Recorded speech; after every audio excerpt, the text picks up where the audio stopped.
जय Hind students, welcome to study for civil services. कैसे हैं आप सभी लोग? उम्मीद करता हूं सभी बहुत ही बढ़िया होंगे। सो गाइज, आज है 12 अप्रैल 2025 और आज के करंट अफेयर्स को डिस्कस करने वाले हैं। बट बिफोर दैट, आप सभी लोगों को हनुमान जयंती की बहुत बहुत शुभकामनाएं। हनुमान जी का आशीर्वाद आप सभी लोगों पर बना रहे। आप बहुत ही अच्छे से अपने एग्जाम की प्रिपरेशन करें, पूरे जोश के साथ, और आपका जल्दी से जल्दी सिलेक्शन हो।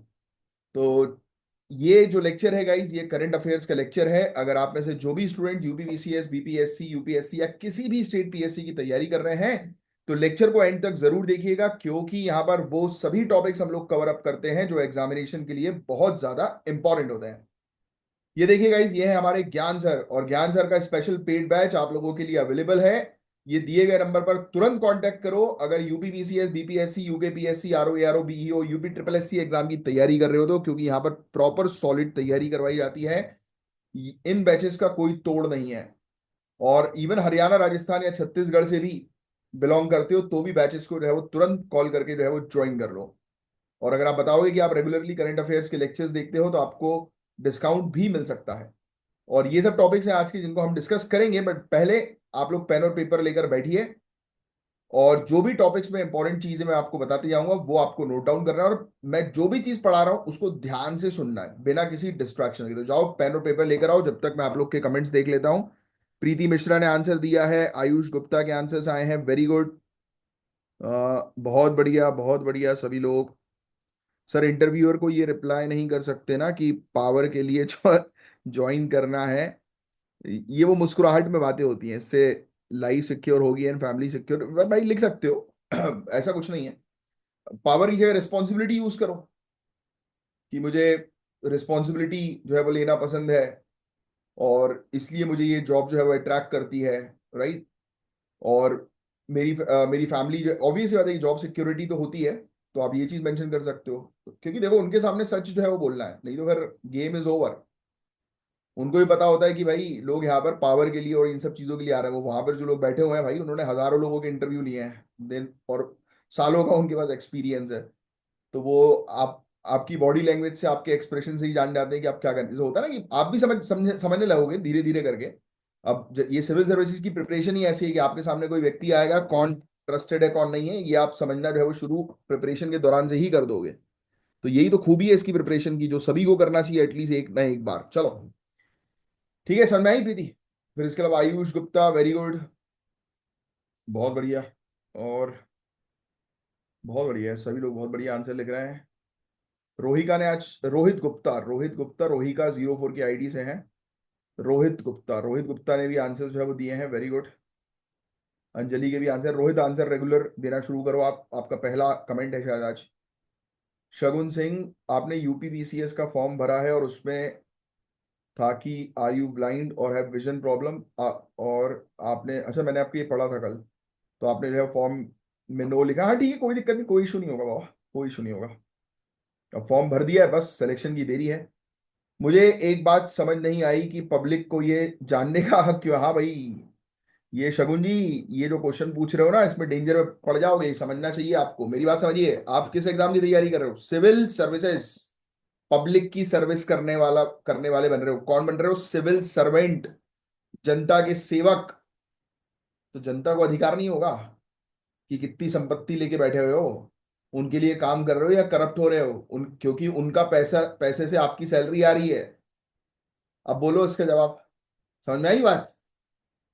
अगर जनता आपसे पूछ रही है, अगर चाह रही है जानना कि आपकी सैलरी कितनी है, पब्लिक प्लेटफॉर्म पर ट्रांसपेरेंसी चाह रही है, तो देनी पड़ेगी ना, क्योंकि उनकी सैलरी से ही तो, मतलब उनके पैसे, उनके टैक्स से ही तो आपकी सैलरी आ रही है।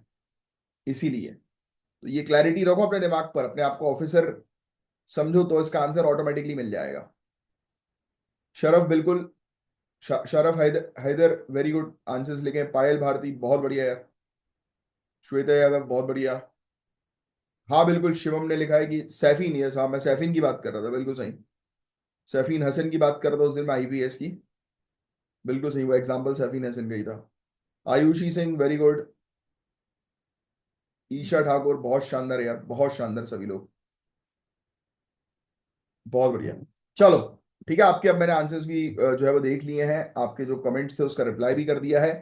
अब बिना देरी किए हम लोग करते हैं हमारे पहले टॉपिक से शुरुआत। जेंडर इक्वलिटी मैट्रिक्स का ये टॉपिक है। जो बताऊंगा वो सिर्फ ध्यान से रहे, वो आप लोग को रहे वो सुनना है, और जो भी नोट डाउन करने वाली चीजें होंगी वो बताऊंगा तो उसको आपको नोट डाउन करना है। बहुत इंपॉर्टेंट और recent topic, gender equality matrix चल ही रहा है ना लगातार। अच्छा, जेंडर इक्वलिटी से रिलेटेड कौन सा यूनाइटेड नेशन का सस्टेनेबल डेवलपमेंट गोल नंबर है? कमेंट बॉक्स में लिखकर बताओ। मैंने बोला था ना कि यूनाइटेड नेशन के सस्टेनेबल डेवलपमेंट गोल्स को याद करना है। किया? किसी किसी ने याद किया? ऐसे ही बस बोलता हूं बस, और फिर सुन के रहो, छोड़ देते हो। भैया इंप्लीमेंट करना जरूरी है, ये आपको हेल्प करेगा आपके मेंस में। Ministry of statistics and programme implementation ने रिलीज किया है women and man in India 2024 की रिपोर्ट का 26वां एडिशन। लिख लो। कभी कभी डायरेक्ट क्वेश्चन जो है वो आ जाता है, किस मिनिस्ट्री के द्वारा कौन सी फलाना रिपोर्ट जो है वो जारी की गई है। लिख लेना, women and man in India 2024 selected indicator and data. इसमें जेंडर डिसएग्रीगेटेड डेटा दिया गया है अक्रॉस वेरियस सेक्टर। तो आइए डिस्कस करते हैं, ध्यान सुनिएगा कि अलग अलग सेक्टर में जेंडर इक्वलिटी कितनी है कितनी नहीं है, तो इसको हम समझेंगे इसमें, और आपको ज्यादा लिखने की आवश्यकता नहीं है। बात को ध्यान समझते हैं। सबसे पहले बात करते हैं आइए एजुकेशन सेक्टर की। जेंडर पैरिटी इंडेक्स यानी कि जिसको हम लोग जीपीआई बोलते हैं, 2022-23 के डेटा के अकॉर्डिंग हर लेवल पे एक से ज्यादा है। Primary level 1.03, upper primary 1.02, higher secondary 1.02। इसका मतलब क्या है? इसका मतलब है कि स्कूल एजुकेशन में लड़कियों का एनरोलमेंट लड़कों से ज्यादा या बराबर है, जो कि बहुत बढ़िया चीज हम लोग को देखने को मिल रही है। आप सिर्फ इतना लिखेंगे, जेंडर पैरिटी इंडेक्स, जो इंडेक्स जेंडर इक्वलिटी को दर्शाता है, और अबव 1.1 एजुकेशन में हम लोग को देखने को मिल रहा है। और अबव 1.1 2022-23 ब्रैकेट लिख देना। और इसका मतलब यह है कि जो गर्ल स्टूडेंट है, फीमेल स्टूडेंट है, वो मेल, जितने मेल स्टूडेंट है उनके कंपैरिजन में उतनी है या उससे थोड़ी ज्यादा भी है। तो ये चीज हम लोग को देखने को मिल रही है। Very nice.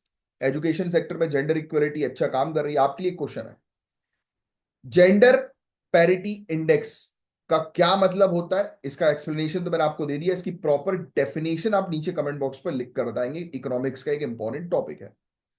क्वेश्चन कभी कभी यही बन सकता है कि अगर ये एक से ज्यादा है तो इसका क्या इम्प्लीकेशन है पॉलिसी मेकिंग के लिए। समझ रहे हो आप? अगले सेक्टर की बात करें, एम्प्लॉयमेंट और लेबर। लेबर वाला सेक्टर हम लोग को देखने को मिल रहा है, female labour force participation rate, L F P R, 2017-18 में था 49.8% और 2023-24 में हो गया है 60.1%। That's 10.3% increase. ये दिखाता है कि महिला वर्कफोर्स में ज्यादा शामिल हो रही हैं। पॉजिटिव रिजल्ट, तालियां बजाई जाए। Very good. जो हम पॉलिसीज बना रहे हैं वो पॉलिसी कहीं ना कहीं सही तरीके से काम कर रही है, जो हमें आज के आंकड़े दिखा रहे हैं कि महिला वर्कफोर्स में भी ज्यादा शामिल हो रही है। महिला वर्कफोर्स में ज्यादा शामिल होगी तो उसके क्या फायदे होंगे? 3 पॉइंट्स आपको नीचे कमेंट बॉक्स पर लिखकर बताने हैं कि महिला अगर वर्कफोर्स में शामिल होंगी तो उसके क्या फायदे होंगे। लेकिन स्टिल ज्यादातर महिला इनफॉर्मल या लो पेड जॉब्स में काम कर रही हैं। That is the biggest challenge. So अभी ऑक्यूपेशनल सेग्रीगेशन अभी भी मेजर इशू है। मतलब महिला हाई पेइंग जॉब्स में अभी भी नहीं है, लो पेड जॉब्स में काम ज्यादा कर रही हैं। एग्जाम्पल देता हूं, कोई कपड़े की इंडस्ट्री हुई, गारमेंट इंडस्ट्री जिसको हम लोग बोलते हैं, या डोमेस्टिक हेल्प सेक्टर हम लोग को देखने को मिलता है ना, जैसे घर में वर्कर्स रहते हैं झाड़ू पोछा के लिए, बर्तन के लिए, है ना। तो इसमें ज्यादातर महिला है। लेकिन लीडरशिप या स्टेम जॉब्स में, स्टेम यानी कि साइंस टेक्नोलॉजी इंजीनियरिंग मैथमेटिक्स, इसमें महिलाओं का रिप्रेजेंटेशन कम है। तो ताली बजाने वाली बात यह है कि फीमेल लेबर पार्टिसिपेशन रेट लिख लेना, ये जो है वो बड़ा है। कितना बड़ा है, क्या बड़ा है, वो आपको लिखने की जरूरत नहीं है। और ये बड़ा है मतलब कहीं ना कहीं महिलाओं का लेबर फोर्स में पार्टिसिपेशन बढ़ गया है। अब नेक्स्ट पॉइंट में ब्रैकेट में बस ये लिख देना, इशू। इशू, इशू जो है वो क्या है? इशू जो है वो क्या है कि ज्यादातर ज्यादातर महिलाएं जो हैं वो लो पेड या इनफॉर्मल सेक्टर जॉब्स में हैं, तो उनको सिंपली जो प्रॉब्लम है वही सोल्यूशन है, तो उनको फॉर्मल जॉब्स में जो है वो लेकर आना है। आप स्टेम भी लिख सकते हो, स्टेम में उनका पार्टिसिपेशन कम है, उसको बढ़ाना है। समझ में आई पूरी बात अच्छे से, क्रिस्टल क्लियर, कोई डाउट तो नहीं? नेक्स्ट पे चलते हैं।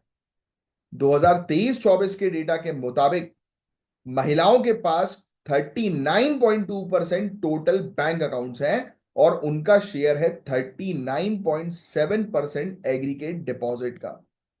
गांव क्षेत्रों में फीमेल की अकाउंट्स, बैंक के अकाउंट्स जो है वो 42.2% पहुंच गए हैं। ये फाइनेंशियल इंक्लूजन और ऑटोनॉमी का पॉजिटिव इंडिकेटर है गांव क्षेत्रों में। सिंपल शब्दों में और समझाऊं तो गांव क्षेत्रों में भी महिला जो है वो फॉर्मल बैंकिंग सिस्टम से जुड़ रही है, तो ये भी एक पॉजिटिव रिजल्ट है, राइट? तो इसको किस तरीके से जो आप लिखोगे?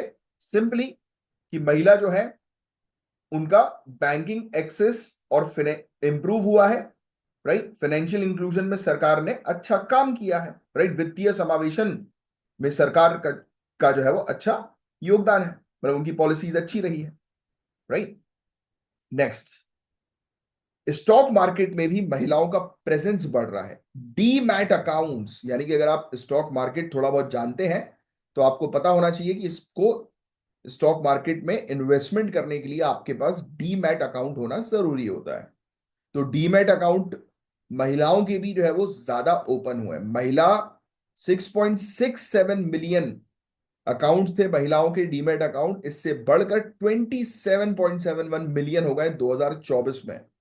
4.2 टाइम्स की ग्रोथ हुई है, लेकिन मेल अकाउंट होल्डर्स अभी भी 4 गुना ज्यादा है। सो जेंडर गैप भी है, बट कहीं ना कहीं इंप्रूवमेंट हम लोग को स्टॉक मार्केट वाले क्षेत्र में भी देखने को मिल रहा है, राइट? इसमें बस यही लिखना, स्टॉक मार्केट में भी डीमैट अकाउंट्स आप मेंशन कर सकते हो कि ये अकाउंट्स भी महिलाओं की जो है वो ज्यादा ओपन हुए हैं।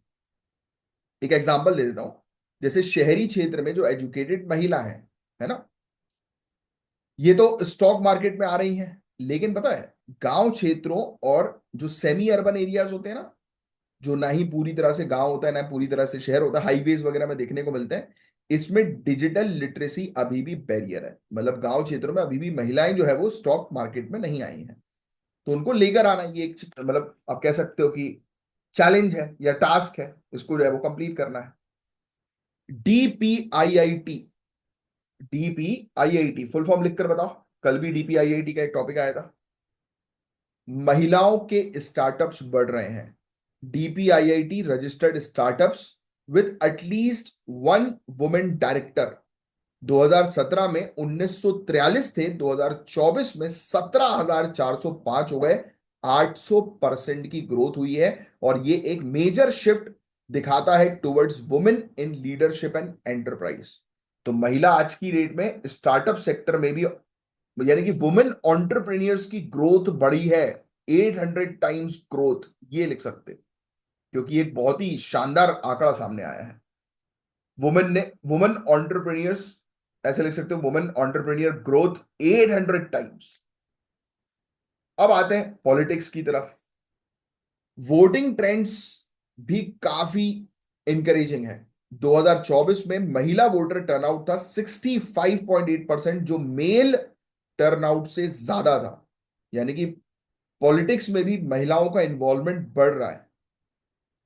ये सिविक अवेयरनेस और पॉलिटिकल इंक्लूजन का क्लियर सिग्नल है।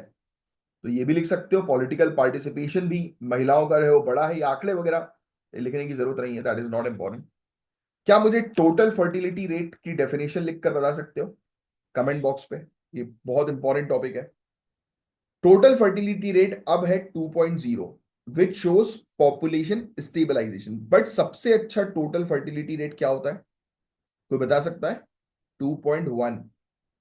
टोटल फर्टिलिटी रेट 2.1 सबसे अच्छा माना जाता है, बट हमारा है अभी 2.0।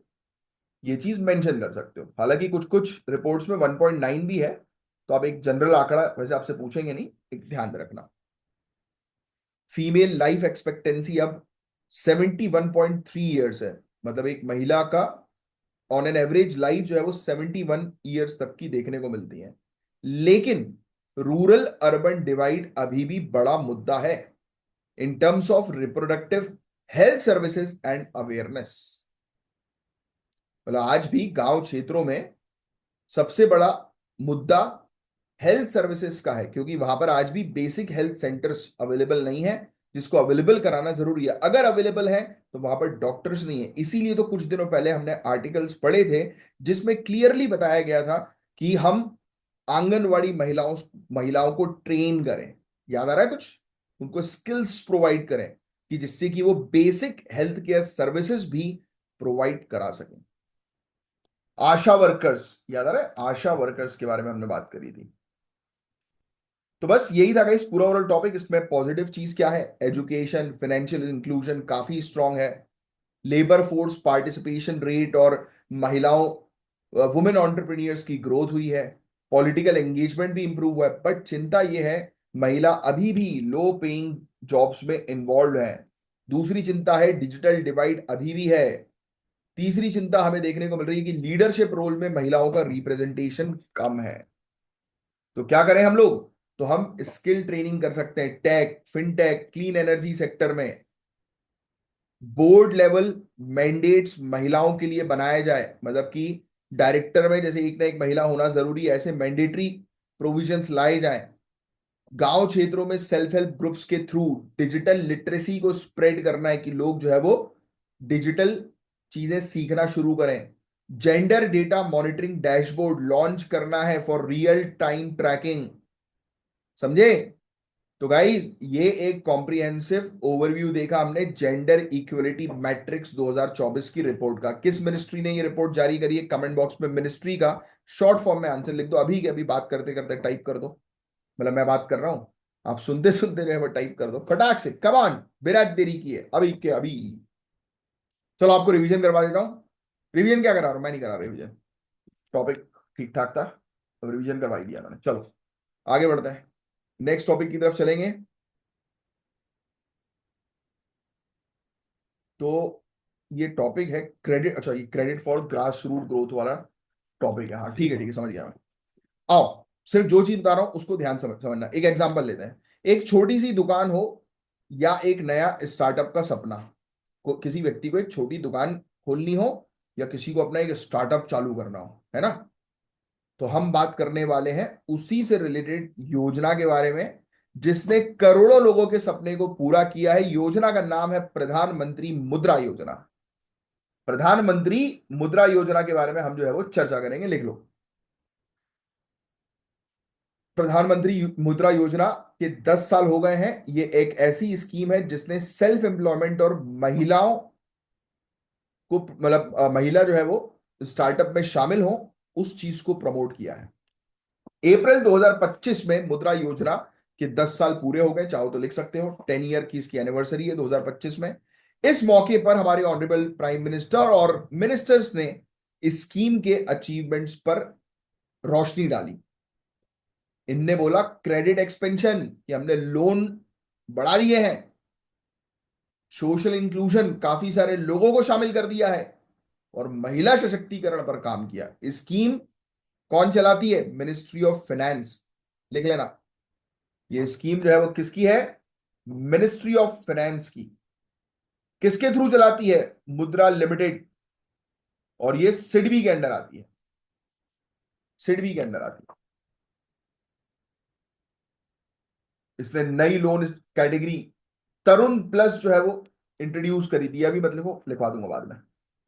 आगे बढ़ते हैं। 8 अप्रैल 2015 को शुरू हुई, लिख लो पहला पॉइंट। 8 अप्रैल 2015 को शुरू हुई। क्या ऑब्जेक्टिव था? 10 लाख तक कोलेट्रल फ्री लोन देना। कोलेट्रल फ्री लोन मतलब कि बिना कुछ चीज गिरवी रखे 10 लाख रुपए तक लोन देना। दूसरा पॉइंट ये लिख लोगे, ये 10 लाख रुपए तक कोलेट्रल फ्री क्रेडिट जो है वो प्रोवाइड कराती है। किनको? नॉन कॉपरेट को। नेक्स्ट पॉइंट में ये लिखोगे, जो कंपनी से नहीं जुड़े, जो लोग नॉन फार्म, जो लोग खेती किसानी से नहीं जुड़े हैं, माइक्रो और स्मॉल इंटरप्राइजेस को सपोर्ट करती है। तो ये लिख लेना आप नेक्स्ट पॉइंट में, ये वाला पॉइंट। क्रेडिट गैप को फिल करना, स्पेशली SC ST OBC और महिला एंटरप्रेन्योर्स पर इनका टारगेट होता है, किस किस पर टारगेट होता है, लिख लो, SC ST OBC and women entrepreneurs को टारगेट करती हैं। 2024 में लॉन्च हुआ था तरुण प्लस कैटेगरी। 10 लाख का जो इन्होंने लोन देना था ना, अब इन्होंने एक्सटेंड कर दिया 20 लाख तक, जिसको तरुण प्लस कैटेगरी कहा गया, लिख लेना। 2024 में इंट्रोड्यूस हुई है, ये भी लिख लेना। ठीक है, इसके अंदर क्या 4 सेगमेंट है, 3 पहले थे, चौथा भी आ गया, चौथे में स्टार मार्क कर देना। और ये तीनों सेगमेंट जो है वो इसके लिख लो आप एज इट इज। ये लोन जो है वो अब पहले 3 सेगमेंट्स में दिए जाते थे, अब चौथा सेगमेंट जो है वो 2024 में ऐड हुआ है। तो चौथे सेगमेंट से रिलेटेड आपसे क्वेश्चन पूछेंगे, पूरी चीज लिख लो आप। तो मुद्रा के 4 सेगमेंट्स हैं। शिशु मतलब 50,000 रुपए तक का लोन, किशोर मतलब 50,000 से 5 लाख रुपए तक का लोन, तरुण मतलब 5 लाख से 10 लाख रुपए तक का लोन, और तरुण प्लस मतलब 10 लाख से 20 लाख रुपए तक का लोन। ये नया है। लोन किनके थ्रू दिए जाते हैं, तो ऑब्वियसली बैंक के through, non banking financial company के थ्रू, माइक्रो फाइनेंशियल इंस्टीट्यूशन के थ्रू, कोऑपरेटिव बैंक्स के थ्रू, और जितने भी सरकार के फॉर्मल बैंकिंग इंस्टीट्यूशंस हैं उनके थ्रू दिए जाते हैं। लिखने की जरूरत नहीं, बहुत कॉमन सी बात है ना। इंटरेस्ट रेट बोरोअर के रिस्क प्रोफाइल पर डिपेंड करता है, भाई उसका क्रेडिट स्कोर क्या है, उस हिसाब से फिर ये लोग इंटरेस्ट रेट जो है वो चार्ज करते हैं, वो भी लिखने की जरूरत नहीं है। शिशु लोन पर प्रोसेसिंग फी नहीं लगती है, फर्स्ट टाइम बोरोअर्स के लिए राहत है। इसमें जहां पर आपने शिशु लिखा है ना, उसके आगे लिख लो, इनको जो है वो पहली बार के लिए, पहली बार जो लोन लेता है शिशु लोन, तो उसको किसी प्रकार की, उसको एग्जेम्प्टेड होता है प्रोसेसिंग फीस से, यानी कि उसको किसी प्रकार की प्रोसेसिंग फीस नहीं लगती है, जिससे उसको फायदा हो जाता है। बैंक की प्रोसेसिंग फीस बहुत होती है गुरु। समझे आप, ये पूरी चीज अच्छे से क्रिस्टल क्लियर है ना, भूलोगे तो नहीं। अब सिर्फ सुन लो, इन लोगों ने अचीवमेंट क्या किया 10 सालों में, है ना भाई, 10 साल बहुत बड़ा टाइम है, एक दशक हो गया। 52 करोड़ लोन लोन सैंक्शन किए, 52 करोड़ लोन। अच्छा, कितने रुपए इन्होंने लोन के तौर पर दिए, 32,61,000 करोड़ रुपए। Average loan size financial year में 38,000 था, यानी कि कम से कम 38,000 का लोन ऑन एन एवरेज लोगों ने लिया है 2016 में।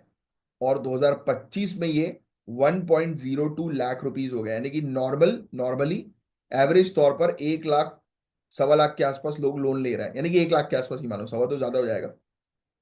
किशोर लोन का शेयर बढ़ा है 5.9% से 44.7% हो गया। किशोर लोन मतलब कितने से कितने रुपए तक का, बताओ जरा कमेंट बॉक्स पे, अभी के भी बताओ, बताओ बताओ बताओ। अभी बताया ना आपको, किशोर लोन कितने रुपए से कितने रुपए तक का स्लैब है, जल्दी बताओ अभी। बात करते, मैं पढ़ा रहा हूं, अब तक लिख लो। 68% लोन्स महिलाओं के नाम पर गए। एवरेज लोन महिलाओं को 62,679 रुपीज का दिया गया। High employment women lead MSME, जो यानी कि माइक्रो स्मॉल और मीडियम एंटरप्राइजेस में जिसको लीड कर रही है महिला, जो महिला एंटरप्रेन्योर है, उनको सबसे ज्यादा डिस्बर्सल हुआ। समझे। SC ST OBC के पास 50% अकाउंट है, माइनॉरिटीज के पास 11% अकाउंट है। तो ये इंक्लूसिव ग्रोथ का सिंबल है, तो कहीं ना कहीं सभी लोग को इंक्लूड करने की बात की जा रही है। तमिलनाडु टॉप पर है, UP, Karnataka second, Jammu Kashmir union territory में टॉप कर रहा है। इंटरनेशनल मॉनेटरी फंड तक ने इसको अप्रिशिएट किया, तालियां बजाई। मुद्रा योजना को ग्लोबल रिकॉग्नाइजेशन मिला है, लिख लेना भैया ये वाला पॉइंट। IMF ने जो है वो, IMF जैसी बॉडी ने जो है वो उसको अप्रिशिएट किया है। बट चीजें अभी भी दिक्कत वाली हैं, कुछ चुनौतियां हैं। इनफॉर्मल कैटेगरी में ही ज्यादा बेनिफिशियरीज हैं। तरुण और तरुण प्लस का शेयर अभी भी कम है। PSU बैंक्स पर ज्यादा डिपेंडेंसी है, राइट, हम लोग को जो है वो देखने को मिलती है। गांव क्षेत्रों में NBFC का रीच कम है, और ओवर इंडेटनेस का रिस्क है फाइनेंशियल लिटरेसी की कमी से, कर्जे में लोग पड़ जाते हैं बहुत ज्यादा। पोस्ट क्रेडिट सपोर्ट जैसे कि अपस्किलिंग और मेंटरिंग एब्सेंट है, लोन देने के बाद कोई सपोर्ट नहीं दिया जाता। तो क्या करें, GST, उद्यम, ई कॉमर्स, ऑनबोर्डिंग से लिंक करना फॉर्मलाइजेशन को जो है वो बढ़ाएगा, है ना। अब देखो, इनफॉर्मल लोग हैं तो फॉर्मल बनाए। Real time credit monitoring system होना चाहिए घोस्ट अकाउंट और फ्रॉड को रोकने के लिए। मार्केट के साथ लिंक करो, स्किल इंडिया के साथ, प्रधानमंत्री विश्वकर्मा के साथ इंटीग्रेट करो। तो ये सब चीजें हैं। तरुण और तरुण प्लस का शेयर काम है तो उसको प्रमोट करो। तो मुद्रा योजना ने गाइस 10 साल में बहुत कुछ अचीव किया है, स्पेशली वुमेन और ये SC ST OBC कम्युनिटीज को मेन स्ट्रीम बैंकिंग सेक्टर से जोड़ने में। लेकिन आगे बढ़ने के लिए फॉर्मलाइजेशन, लिटरेसी और स्केल अप सपोर्ट बहुत ज्यादा जरूरी है। एक मेंस का क्वेश्चन दूं लिखने के लिए? चलो छोड़ो, रहने दो, अभी मत लिखो, बाद में लिखना। ठीक है, तो ये चीज समझ में जो है वो आपको आ गई ना अच्छे से? तो ये मुद्रा योजना से रिलेटेड पूरी चीज हमने जो है वो डिस्कस करी। हाँ, अब ये लिख लेना यार, ये समझने वाला टॉपिक है। हैदराबाद के कंचा गची बोली फॉरेस्ट के बारे में सुना ही होगा आपने, वो हाथी वाला वीडियो देखा है? बाप रे, किस किस ने देखा वीडियो, बताना यार कि मैंने देखा वीडियो, ऐसा लिख देना। I have watched, I have watched, ये लिख दो, या वॉच लिख दो, वॉच्ड, तो मुझे समझ में आ जाएगा। बड़ा खतरनाक था यार बेचारे, हाथी को कितनी चोट लगी होगी यार। उसने, वो सामने से जो वो आ रही थी, JCB थी ना, उस पे जो है वो टक्कर मार दी यार। उसके सर पे गड्ढा हो गया था, बेचारा मिट्टी से अपने सर को जो है वो, चोट को जो है वो भर रहा था। बाप रे, उनके घर पे कब्जा किया, ये बात तो गलत है यार। हैदराबाद में ये नहीं होना चाहिए। ये क्या, हैदराबाद में हाईलाइट हो गया, हर जगह हो रहा है यार। पर्यावरण बचाओ, पर्यावरण बचाओ तो हम लोग करते हैं, बट दूसरी तरफ जो है वो बिल्कुल ध्यान नहीं दे रहे हैं पशुओं के ऊपर। और गाइस अभी गर्मियां चल रही है, ट्राई करो अपने घर के बाहर जो है, जैसे वो नहीं होता, सीमेंट की मटकी आती है या मटका आता है, उसको रख दो बेचारे पशुओं, जो गाय वाय, डॉग्स वॉग्स जो आसपास आपके घर के रहते हैं, तो उनको पानी मिल जाए। एटलीस्ट खाना नहीं दे सकते अपन, रोटी नहीं दे पा रहे, तो पानी की व्यवस्था कर दो उनके लिए, कि आपके घर के पास रुके वो लोग तो एटलीस्ट पानी पी के जाएं। पुण्य मिलेगा इससे आपको। और दूसरा, फोर व्हीलर से चलते हो तो ट्राई किया करो एक बार फोर व्हीलर को नीचे देखने की, क्योंकि धूप के कारण इन लोग नीचे बैठ बैठ जाते हैं बेचारे, छोटे छोटे डॉग्स या बड़े बड़े डॉग्स, है ना, या कोई भी पशु। एक मिनट बस पानी पी लूं, फिर कंटिन्यू करता हूँ। कभी भी वैसे तो फोर व्हीलर कभी भी स्टार्ट करना चाहिए तो एकदम से चालू भगाने, मैंने अक्सर लोगों को देखा है, चाबी घुमाई और ड्र करके चला दी। आपके इंजन के लिए भी वो खराब होता है। At least you have to wait for some time, कि जिससे कि आपकी गाड़ी जो है वो स्टेबल हो जाए। और दूसरा, आपके टायर के नीचे अगर कोई पशु वशु होगा तो वो निकल जाएगा गाड़ी के नीचे, मतलब। तो यार देखो, एक तरफ डेवलपमेंट, दूसरी तरफ एनवायरमेंट, और बीच में ऑनरेबल सुप्रीम कोर्ट का एक इंपॉर्टेंट स्टे ऑर्डर। तो ये पूरी चीज हम लोग डिस्कस करने वाले हैं। अप्रैल 2025 में ऑनरेबल सुप्रीम कोर्ट ने कंचा गचीबोली फॉरेस्ट के डिफॉरेस्टेशन पर स्टे लगा दिया है। प्रोटेस्ट हुआ स्टूडेंट, एनवायरमेंटलिस्ट और लोकल कम्युनिटीज के द्वारा। तेलंगाना सरकार ने 400 एकड़ को IT डेवलपमेंट के लिए नीलाम करना चाहा था, बिना प्रॉपर पब्लिक कंसल्ट की और बिना इन्वायरमेंट इम्पैक्ट असिस्टेंट के, असेसमेंट के। राइट, इन्वायरमेंटल इम्पैक्ट असेसमेंट भी बहुत इंपॉर्टेंट टॉपिक है, जो आपको जो है वो कवर अप करना पड़ता है। तो लिख लो भैया, कांचा गची बौली, ये हैदराबाद के अंदर, बस इतना लिख दो, बाकी चीजें सुनना आप। ये भी लिख सकते हो, तेलंगाना सरकार ने 400 एकर्स IT डेवलपमेंट के लिए एलोकेट करने की कोशिश की गई, अभी सुप्रीम कोर्ट में केस जो है वो चला गया है, जिस पर स्टे जो है वो लगा दिए, इंटरिम स्टे। अब थोड़ी सी चीजों के बारे में आगे समझते हैं। गाइस देखो, ये जंगल यूनिवर्सिटी ऑफ हैदराबाद और IIIT हैदराबाद के पास है। यहां मिलते हैं 730 से भी ज्यादा पौधों की प्रजाति, 220 चिड़ियों की प्रजाति, 10 स्तनधारी मैमल्स और 15 रेप्टाइल्स की प्रजातियां। गवर्नमेंट का प्लान क्या था? मिक्स्ड यूज डेवलपमेंट, जो सन 2000 से, सॉरी, जो 2000 से ज्यादा जो पेड़ जो है वो काट देता, और वो भी यूनिवर्सिटी वेकेशंस के दौरान। बच्चों की छुट्टियां चल रही है इधर, बच्चे बाहर गए और यहां पूरा साफ कर दिया जंगल। Development versus ecology. गवर्नमेंट का कहना है कि 50,000 करोड़ का इन्वेस्टमेंट है, 5 लाख जॉब्स मिलेंगी, लेकिन इकोलॉजिकल कॉस्ट का क्या भाई? Air purification, ground water recharge, ऐसे इकोसिस्टम सर्विसेज छिन जाती हैं ऐसे डेवलपमेंट के कारण। ये बात आप सभी जानते हो, मुझे आपको बताने की जरूरत नहीं, इसलिए नहीं लिख पा रहा, सिर्फ सुनो। लोकल ट्राइबल्स, गांव जैसे गोपनपल्ली, इनके रिचुअल्स और लाइवलीहुड अफेक्ट होते हैं। तो गांव में रहने वाले लोग, वहां के जो लोकलाइट्स हैं, वो कितनी बुरी तरह से अफेक्ट जो है वो होंगे। प्रोजेक्ट को फास्ट ट्रैक किया गया, जल्दी जो है वो करने की कोशिश की गई, आरटीआई से पता लगा ये। इन्वायरमेंट इंपैक्ट असेसमेंट के जो नॉर्म्स है उनका उल्लंघन किया गया, ये भी आरटीआई से पता लगा। इवन ये तक पता लगा कि Telangana water land and trees act and wild life protection act का भी उल्लंघन हुआ है। जब इतनी प्रॉब्लम्स जो है वो हुई हैं, तो ऑब्वियस सी बात है कि कड़ी कार्रवाई होना जरूरी है। अर्बन फॉरेस्ट जैसे कि कांचा गचिबोली का रोल क्या है? अर्बन हीट आइलैंड इफेक्ट को ये कंट्रोल करता है। भाई शहरी क्षेत्रों में आज की डेट में गर्मी के कारण देखो कितना अर्बन हीट इफेक्ट हो रहा है, तो उसको कंट्रोल करने में हेल्प करता है। कार्बन डाइऑक्साइड एब्जॉर्ब करता है, क्लाइमेट चेंज को फाइट करने में हेल्प कर रहा है। पब्लिक हेल्थ को इंप्रूव करता है, एयर क्वालिटी बेहतर बनाता है, मेंटल हेल्थ अच्छी रखता है। ग्रीनरी देखकर देखो कितना सुकून मिलता है। मिलता ही नहीं, मतलब आप खुद, मतलब किसी ऐसे लोकेशन पे आप जाओ जहां पर सामने बिल्कुल जंगल ही जंगल, कितना बिल्कुल सुकून मिलता है उसको देखकर, ग्रीनरी को, है ना। या पानी वाले एरिया को देखकर कितना अच्छा जो है वो लगता है। सुकून मिलता है कि नहीं मिलता? लोगों के आजीविका इफेक्ट हो रही है, कल्चर से इफेक्ट हो रहे हैं। हैदराबाद जैसी सिटी में क्लाइमेट रेजिलियंस के लिए बहुत इंपॉर्टेंट है ये कंचा गचिबोली जंगल। तो चैलेंजेस जो है वो क्या हम लोग को जो है वो देखने को मिल रहा है, देखो आप। Non notified areas, forest act का प्रोटेक्शन नहीं है। Forest department versus industrial department versus urban bodies, authorities में कंफ्यूजन है। कहीं फॉरेस्ट डिपार्टमेंट की सुने या इंडस्ट्रियल डिपार्टमेंट की सुने या अर्बन बॉडीज की, क्या चक्कर चल रहा है? मास्टर प्लान इकोलॉजी को इग्नोर कर रहा है। पब्लिक के साथ डिस्कस नहीं किया जा रहा कोई भी चीज करने से पहले। प्रॉफिट पर मेनली जो है फोकस किया जा रहा है ना, कमाई पर।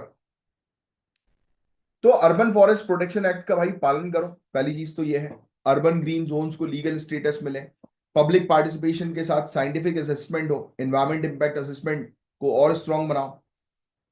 स्टूडेंट्स हुए, पंचायत हुई, इनको इन्वॉल्व जो है वो करो, है ना।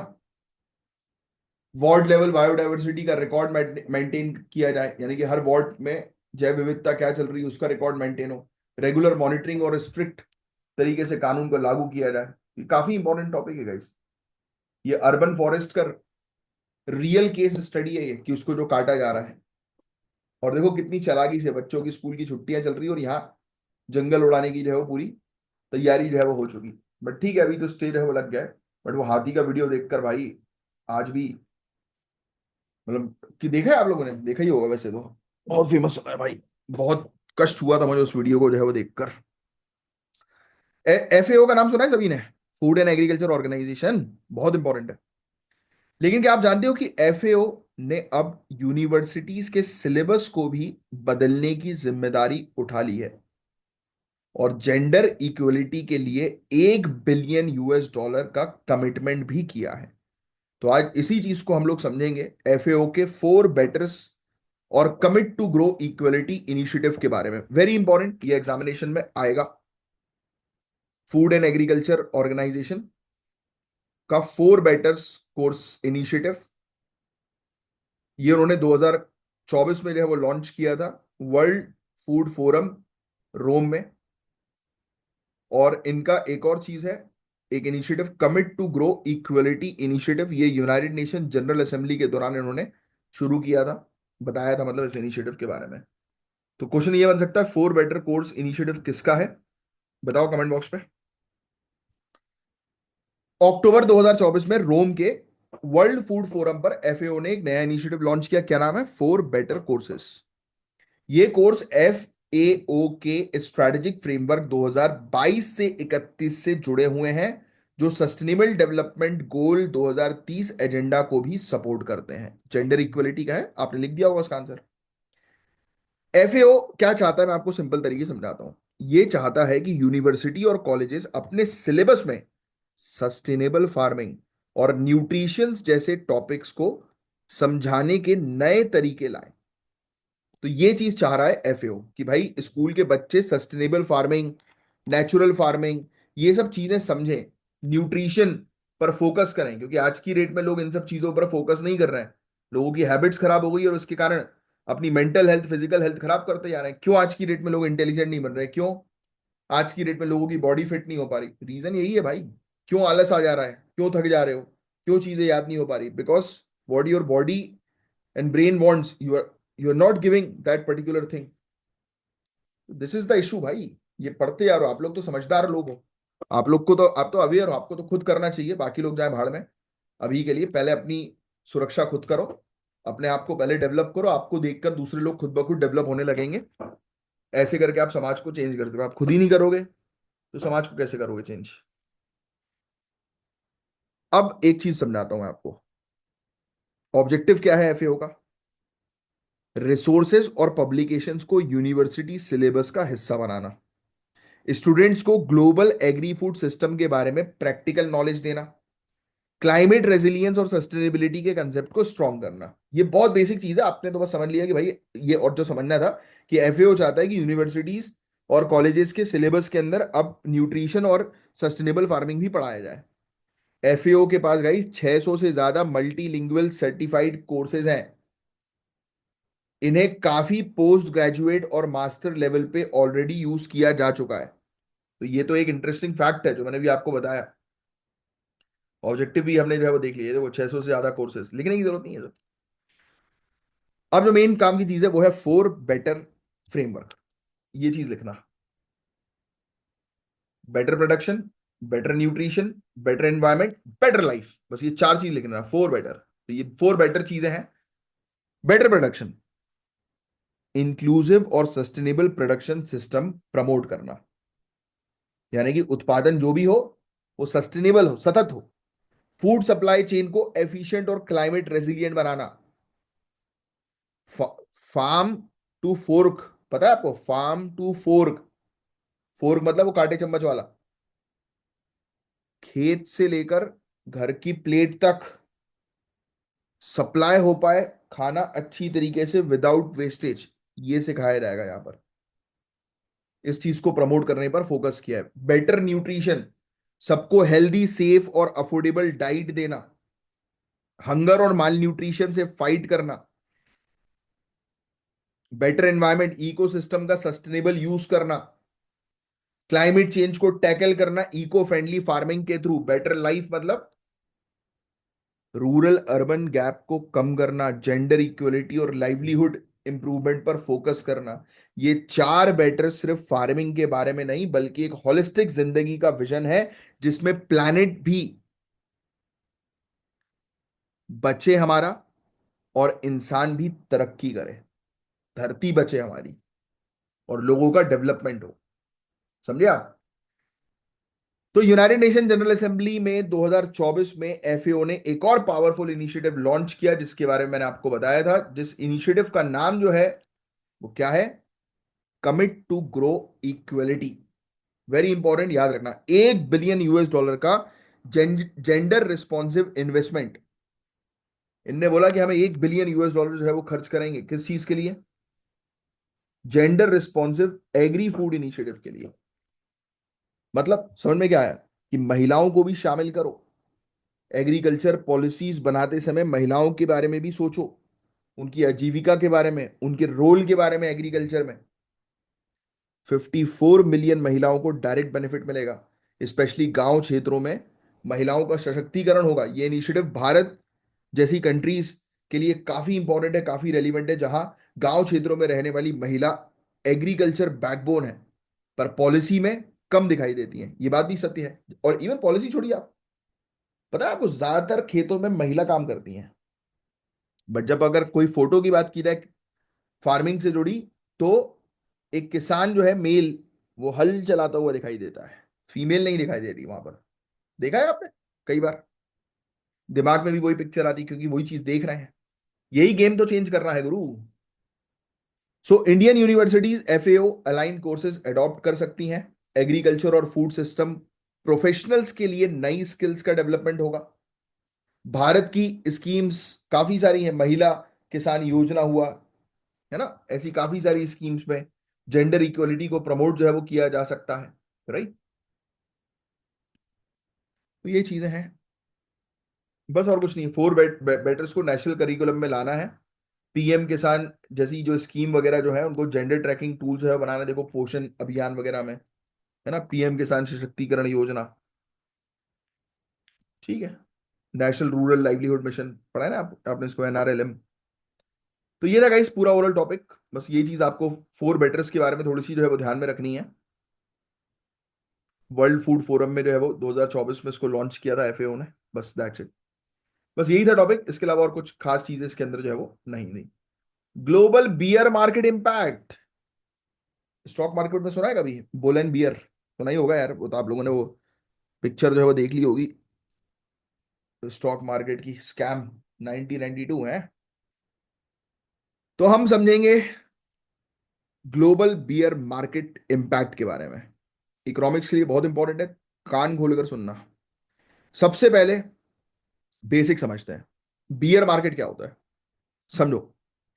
जब किसी स्टॉक इंडेक्स, जैसे कि S&P 500 मान लो, आप अलग अलग इंडेक्स होते हैं ना, अपन S&P 500 की बात करते हैं, अपने रीसेंट हाई से 20% या उससे ज्यादा गिर जाता है, तो उसे कहते हैं बियर मार्केट।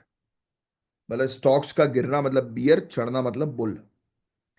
ये मार्केट में इन्वेस्टर्स का भरोसा टूटने का सिग्नल है। अगर एकदम से स्टॉक्स, शेयर मार्केट गिर जाता है ना, तो इन्वेस्टर फिर बोलता है भाई हाथ जोड़े, शेयर का सट्टा नहीं खेलना। ये वो लोग बोलते हैं जो स्ट्रेटेजिक इन्वेस्टमेंट नहीं करते हैं। जो स्ट्रेटेजिक इन्वेस्टमेंट करता है उसको पता है कि बहुत सारे फैक्टर्स के कारण मार्केट अप डाउन जो है वो होता रहता है, इसमें कोई बड़ी बात जो है वो नहीं है। समझे आप बात को? तो ये चीज हम लोग को देखने को मिल रही है। अब देखो, अब आप समझदार तो बन ही चुके हो। बहुत सारे लोग को पहले से ही पता था कि स्टॉक मार्केट गिरने वाला है, शायद आपको भी अंदाजा था। जब हम एक टॉपिक को डिस्कस कर रहे थे कि डोनाल्ड ट्रंप अमेरिका फर्स्ट करेगा गुरु, है, तो डोनाल्ड ट्रंप की अभी टैरिफ पॉलिसी आई, ऑब्वियसली उसकी वजह से जो है ये गिर गया स्टॉक। ये कोई, अब अब नॉर्मल सी चीज है यार। अगर डोनाल्ड ट्रंप दूसरी कंट्री के टैक्सेस जो है वो बढ़ाएगा, कस्टम्स जो है वो बढ़ाएगा, तो बिजनेस तो गिरेगा ही ना। इसको इस तरीके से समझो। फॉर एग्जाम्पल, आपने एक कंपनी जो है, उसके प्रोडक्ट, उसके शेयर्स खरीदे, है ना। अब मैं मान लेता हूं एक कंपनी ने पेन बेचती है ना, वो वाली कंपनी। अब वो पेन का प्रॉफिट होता है तो आपका प्रॉफिट होता है। अब अचानक आपको पता लगे कि कंपनी के ऊपर टैक्सेस लगा दिए गए हैं, टैक्सेस अब देने पड़ेंगे कंपनी को, मतलब उसका प्रोडक्ट हो जाएगा महंगा। कमान से ये सुनो, जहां उसका पेन 10 रुपए का बिक रहा था, 15 का बिकेगा या 12 का बिकेगा। तो उसका जो कॉम्पिटिटर है, उसका टैक्स बढ़ा नहीं, क्योंकि वो डोमेस्टिक प्लेयर है। तो कहीं ना कहीं जो वो कंपनी है उसका मार्केट गिरेगा कि नहीं गिरेगा? और मार्केट गिरेगा मतलब आपका प्रॉफिट गिरेगा। तो आप क्या करोगे, अपने शेयर्स को बेच दोगे। तो जब शेयर को बेचोगे, मतलब वहां से शेयर आपने निकाल लिए, तो स्टॉक मार्केट टूटता है, गिरता है। यही तो हुआ। और ये आम आदमी के समझने की बात, समझने के बाहर है, क्योंकि आम आदमी स्टॉक्स के मामले में सिर्फ ये सोचता है, अच्छा उनने बोला पैसे लगा दो तो लगा देंगे, डबल हो जाएगा, सिर्फ इतना। उसको स्टॉक मार्केट एक सट्टा लगता है। बट दिस इज द सोचा समझा इन्वेस्टमेंट, जो सबसे बेस्ट चीज होती है, और लोग करोड़ों रुपए कमाते हैं इससे, है ना, जो आगे चल के आप भी कमाओगे, राइट। पहले समझो चीजों को, फिर उसके बाद उसमें इन्वेस्टमेंट करो। समझदार आदमी करता है, सभी लोग करते हैं आजकल, तो करना ही चाहिए एक समझदार आदमी को स्ट्रैटेजिक इन्वेस्टमेंट। अब सुनो, ये सडन ट्रेड टैरिफ ने पूरे दुनिया भर की सप्लाई चेन को हिला दिया, और इन्वेस्टर को लगने लगा कि अरे बाप रे, रिसेशन आ सकता है, बैंड बच जाएगी, तो लोगों ने अपने शेयर बेचना शुरू कर दिया। दुनिया के मार्केट्स इंटरकनेक्टेड होते हैं, राइट। इसका असर एशिया, यूरोप में भी दिखता है। तो लोगों ने रिस्की इन्वेस्टमेंट्स बेच दिए और कैश, गोल्ड, बॉन्ड्स जैसे सेफ एसेट्स में पैसा शिफ्ट कर दिया। यानी कि उन्होंने एक उस कंपनी से पैसा निकालकर अपना पैसा दूसरी जगह डाल दिया, तो स्टॉक्स टूट गए। और क्या है इसमें समझने वाली बात? यही चीज तो है जो लोगों को समझ में जो है वो आती नहीं है।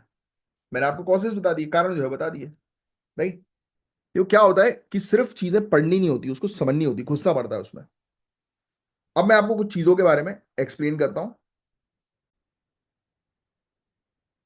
तो अब देखो, हो ये रहा है, जीडीपी ग्रोथ कम हो रही है, अनएम्प्लॉयमेंट की प्रॉब्लम है, इन्वेस्टर का ट्रस्ट टूटता जा रहा है ना, पैनिक क्रिएट हो गया है, टैरिफ जैसी पॉलिसी हुई, या फिर रशिया यूक्रेन वॉर हुआ, या ऑयल क्राइसिस हुआ, ऐसे चीजों के कारण बियर मार्केट देखने को मिलता है, यानी कि स्टॉक्स गिर जाते हैं, है ना, कई बार स्टॉक्स का ओवर वैल्यूएशन हो जाता है।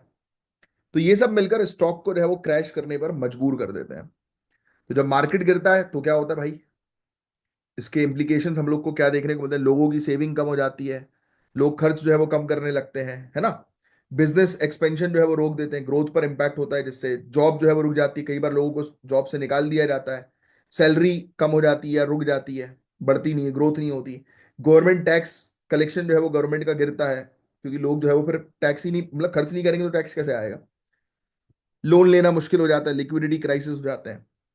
तो ये सब चीजें हैं जो आपको जो है वो बेसिकली समझना जो है वो जरूरी था। तो ये अभी मुद्दा भी बड़ा जो है वो नजर आया, राइट। तो बस और कुछ नहीं था इस टॉपिक के अंदर गाइस।